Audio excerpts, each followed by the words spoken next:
You know that person who always cancels plans? The one who says, maybe next time, but next time never really comes. It looks like they're avoiding people, but they're not. They're protecting something. Because for some people, being outside doesn't feel exciting. It feels exhausting. Not immediately, but slowly.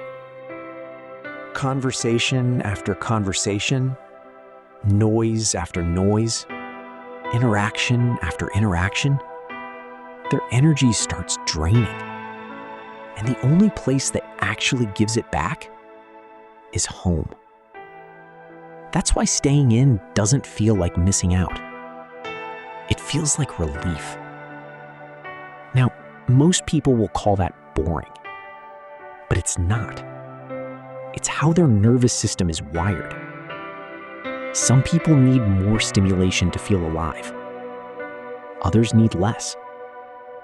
And when there's too much happening around them, their mind doesn't relax. It stays alert, processing everything. Every tone, every reaction, every small detail most people don't even notice. So when they finally get home, something shifts. Their body slows down, their mind becomes quiet. They can finally be themselves without performing. And that's something most people don't understand. Because to them, home is just a place. But for someone like this, home is control. Out there, things are unpredictable. People change plans, conversations feel forced, energy feels scattered. But at home, everything is predictable. The lighting, the silence, the pace, and that sense of control feels safe. But here's where it gets deeper.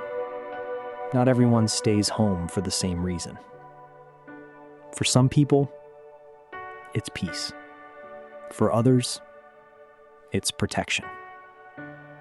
Because after being misunderstood, drained, or overwhelmed enough times, you stop chasing stimulation and you start choosing calm.